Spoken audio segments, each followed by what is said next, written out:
This is the Market Your Business Like a Pro podcast, episode 62. Welcome to this week's episode of the Market Your Business Like a Pro podcast. And I've got an encore guest with us this time around. It's Michael Katz. He is the Chief Penguin at Blue Penguin Development based up in Massachusetts. Michael was on the podcast on the episode number 11. Which was how to be a better marketer of your services. And we had such a great time. I've invited Michael back. He's been such a great guest. And we've known each other for quite a long time. We've gotten to know each other a bit more. Before I hit the record button, we covered a few areas that we'll chat about during this week's episode. So, Michael, welcome back to the Market Your Business Like a Pro podcast. Thanks, Ken. Very nice to be here. Yeah, and for those of you who missed the first time around when we had Michael on the show, he's an award-winning humorist. He's a former corporate marketer. He specializes in helping professional service firms and solos talk or write about their work in a way that's really clear and compelling. He's been featured in the Wall Street Journal, the New York Times, Business Week Online, Bloomberg TV, and of course, the Market Your Business Like a Pro podcast. So, Michael, let's talk this time about two things I wanted to cover. One was I've been intrigued by your content on how to get better clients, and I'd like to focus that element of this episode on getting better clients with email. But also, you have coined this thing about likability, and so I'd really like to also talk about using likability as a marketing tool. Sure. So, I think, yeah, go for it. Well, I was going to say, actually, I think those two are very related, the getting better clients and the likability piece, because I think, I don't think they're really good clients and bad clients generically. I think what I might consider a good client, you might consider a bad client. I think a lot of it is, do you connect with those people? And I'm talking about people like us who sell a professional service. It's different, I think, if you're selling shoes or something. But when you sell yourself, very much this relationship, back and forth, collaboration. And so you have to kind of click with people on a certain level.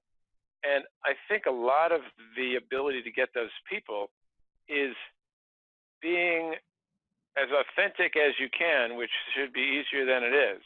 And when I say likability, that's really what I'm talking about, coming across sort of the way you really are. This way you attract the people who you connect with, and you also sort of push away the people you don't. Right. And sure. frankly, you're both better off never having worked together if you were just going to bang heads. So I think they're really related.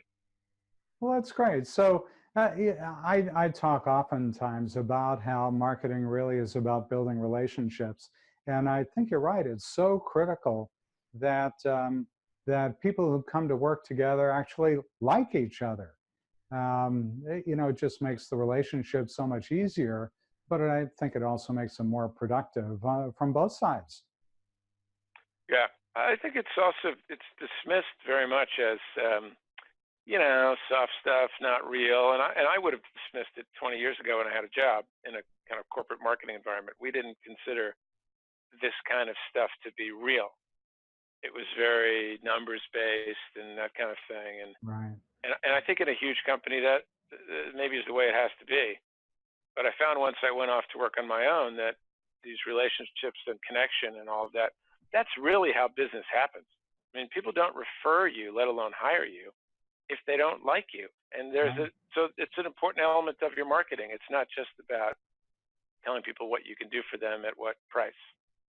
Yeah, on that note, I'm glad you brought it up in the way that you brought it up, because I left corporate America for good in 2010 after spending 25 or 30 years on corporate payrolls at pretty big companies, just as you did. And what I have found during the last 8 years or so, by the way, this is being recorded at the end of November 2018 for those of you who are listening somewhat live, then you've got it right around the holidays of 2018. And for those of you who are listening on a replay or rebroadcast, once again, we're in late November 2018. So I left 8 years ago, and what I found is that reconnecting with the people that I dealt with while on the corporate payroll at those big companies, it's a whole different relationship. And it's so much based on relationship when they bring you back as a contractor. It's like, you know, we got to know and like you when you worked here. And now that you're off on your own and we know your style and we love your style, we want you to come and help us out. And so to your point, it really is about likability. Mhm. Mhm. So maybe you want to let's switch gears a little bit now, and let's talk about how you actually go about the process of getting clients, better clients, if we want to call them that, using your likability tools and processes, and using email marketing as a way to further that relationship. Yeah. Well, my approach has evolved to be to fall under a particular mantra I'd use that is stay in front of the people you know over and over again in a way that positions you as a likable expert. And that Mm-hmm. it may not be 100% of what I do, but it's a good 90%. And it's people I know. So if you find me on Google, that's fine. But I'm much more interested in staying connected with somebody like you that I've known for years. And, you know, we don't run into each other, but we know each other. I define people you know as you wouldn't have to introduce yourself if you called them up. Right. So it's people you know, it's over and over again. So I think in your marketing, you need some way to be in front of people repeatedly. So that might be a networking group. That might be, you know, some organization you belong to. It might be something like publishing a newsletter, which I've been doing for a long time and works for me. But that's way more effective than, you know, you mentioned a few places where I've been quoted. But I got to tell you, getting quoted in the New York Times is great. You buy like 10 copies of the paper and frame it. Your phone rings for 3 days and then it's back to as if it never happened. It's not an effective thing to do. Sure. Whereas emailing the same people month after month, very effective. And then this last piece is that I think people need to see you as both expert, which again, I think is a given. People get that. You need to seem capable. But they have to feel like they trust you, value your opinion, want you around.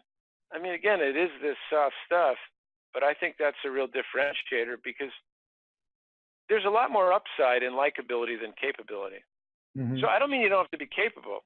It's just like everybody you compete with in your field is just as good as you are. Same degrees, same clients who love them, same resume, same I've been doing this for 20 years. So not that that's not important, but it doesn't set you apart in any way. Whereas I can tell if I like you versus I don't like the other guy. I actually can't tell the other things. Like, you have no idea how medically capable your own doctor is. And frankly, it doesn't matter. Like, unless you're getting a heart transplant, they're all good. But if you like your doctor, it's because she listens to you or, you know, responds to your questions. Right. So again, it took me a long time to realize that this is actually how business works among people who are not spending millions of dollars on advertising, which is, you know, all the small businesses all the way down to people like us who are solos. Yeah, that's great. I love the analogies you provided. You know, when we think about the doctors, I think what we've all come to realize over, you know, the course of time as we've all gotten older is no doctor knows everything. But if they know enough to ask the right questions, and if they don't have the answers, they can direct you to or find the answers for you. I mean, to me, that's an expert. That's someone who really knows how to treat a patient. And that's pretty much the same way we deal with our clients too, is you can't be expert at everything. Nobody can be. But if you know where to find the solution and you offer it up as in a friendly, likable way, I think people are much more accepting of that than trying to put on a show of you know everything there is to know. I think you generate more business, but more than that, more sticky clients, people who will stay with you over the longer term. Yeah, I think the counterintuitive thing for people, especially if you're just starting out, is to say that you should sort of stay in touch with the people you know. Doesn't seem broad enough. I mean, I find that, you know, the average middle-aged person walking the face of the earth knows, like, I don't know, 400 or 500 people. And again, people you know. You don't have to introduce yourself. They're not your best friends, but you know them. But when people think about marketing, they think, oh, I'm supposed to get in front of everyone on earth. It's broader. I have more opportunity, but it's not a lottery. So it's not like you have more chances by being out on, Twitter or trying to goose your SEO rankings. Right. I think it's way more productive to make a list. Who do you know? And then come up with a plan. How do I connect with these people on a regular basis? I mean, again, it's no different than joining a networking group. It's just that that's 25 people. You could have 400 or 500 relationships that you keep alive. And my whole business works that way, doing different things, whether it's newsletters, networking groups, staying in touch with emails. I don't do any outbound anything, and I never have. But what's funny is all the people who come to me inbound, it spreads itself out naturally. Like they don't all call on the same day, but they don't all wait 6 months to call. I mean, I just got a call from somebody like 2 days ago who I helped maybe 5 years ago, and she's now at another company. Just out of the blue, she contacts me, but it's because I've found ways to be in front of her, not selling her, just see how you doing, and she gets my newsletter, and maybe whatever. And those people find their way back to you, but it requires a certain persistence and I think patience, because it doesn't happen overnight. Yeah, I agree with you. I have a very similar story that I'd like to share with you and our listening audience and viewing audience if you're watching on YouTube. I just came back from a show. I speak at this show year after year after year. It alternates between Las Vegas and Orlando. And last week, while I was at the show, I got an email from a guy who I knew had been to the show. And he said, hey, I just signed up for an email marketing account through you, but I need your help. And I was like, okay, cool. So when I got back to Orlando, I called him and I said, well, I'll just say his name was Richard. I said, Richard, so it was great to see you at the show. And he said, well, I wasn't at the show this year. I went to the show the very first time you spoke there 6 years ago, and I've been on your mailing list all this time. And I just happened to run into a problem where Google was blocking the emails I sent out. And I said, you know what, I know Ken. I mean, we only met 6 years ago, one time at a show. He said, but it was the fact that you stayed in front of me every week with a weekly newsletter. I feel like I know you. I love the stuff that you do, and I want you to help me out. And so it was, to your point, Michael, where you're building a relationship over time, and it may not be today, it may not be tomorrow, it may not be 3 weeks from now, it could be 3 or 4 years from now, but you're someone that they've come to know and like and trust. And so that's where that cultivating of the relationship helps so much.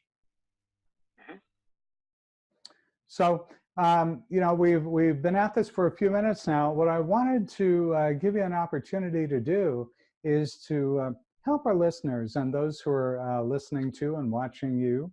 What are a couple of pointers that you might be able to offer? And then I'd love for you to give out your shameless promo or plug and let people know how they can reach you if they're looking for help. Sure. So again, if you buy this idea of people you know and staying in front of them, and that's where I always start people that I'm coaching, which is get a handle on who these people are. And most people who haven't done this before, their lists are like all over the place. So don't feel bad if that's the case. They have some people in Outlook and some people in Gmail, and they got 500 business cards in their desk. You got to get it in one place. And depending on your level of sort of technical comfort, it could be a tool, a Constant Contact or Contactually or something like that.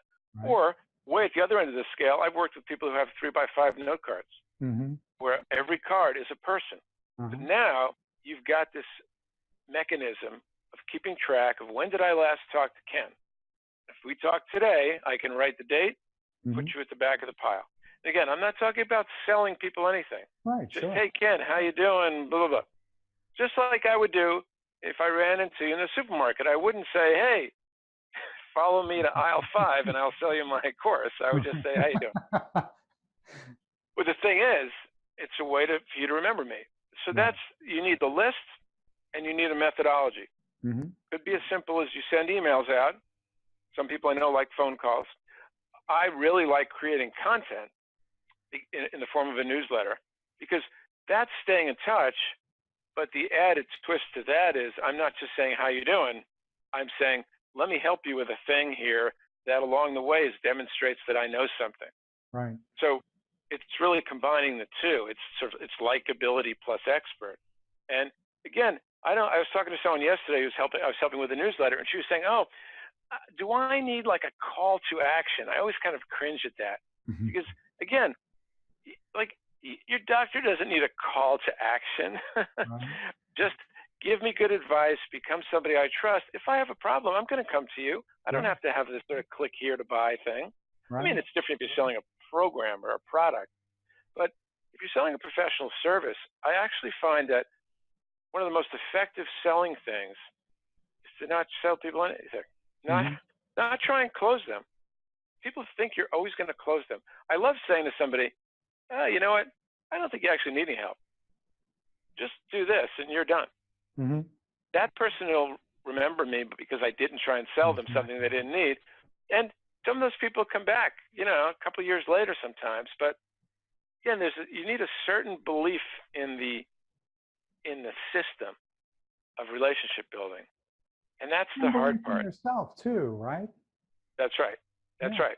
And it's very counter to what you may see out in the world, because we're bombarded with all these ads, and so you think, well, if Coca-Cola is doing whatever, I'm supposed to do what they're doing. But it's a very different world. I mean, I found when I went from working for a big brand name company in the marketing department to working on my own, that nothing I did or learned in my 12 years in that company had anything to do with getting clients as a solo. It's just not the same world. Right. And so I think you need to develop some kind of system, but I think the relationship-based approach is way more effective. And for a lot of us who are not kind of natural salespeople, it's just way more comfortable. Sure. Michael, what's the way for people to reach out to you? This is time for your shameless promo or a plug. You can't. I don't sell anything. There you go. The simplest is, then. Nice chatting with you. We'll talk to you next year. No, how can people reach you? Well, the simplest is michaelkatz.com, K-A-T-Z for Katz, and you can get some free stuff and sign up, and love to have you on my list. Excellent. Michael, it's great having you back on the show, and I look forward to the next time we chat on the Market Your Business Like a Pro podcast. That's it for this week's episode. Hey, if you enjoyed this episode and you're a regular listener, even if you're not a regular listener, go ahead and visit us on our Podbean website. That is where we store all of these podcasts. It's marketyourbusiness.podbean, that's podbean.com. And follow us there. Let us know that you really enjoy the podcast by following us. And this way you'll get alerted every time there's a new episode.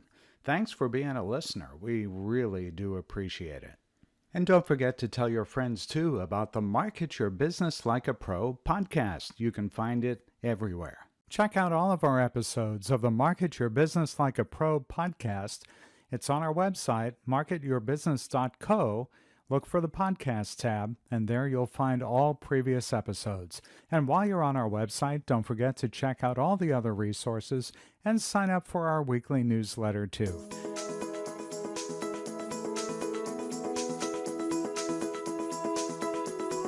Thanks for listening to the Market Your Business Like a Pro podcast with Ken Countess. Be sure to visit marketyourbusiness.co to access show notes, discover our fantastic content, and sign up for our mailing list. Have questions? Send Ken an email, ken@thecountessgroup.com, or Twitter @CountessGroup. See you next time.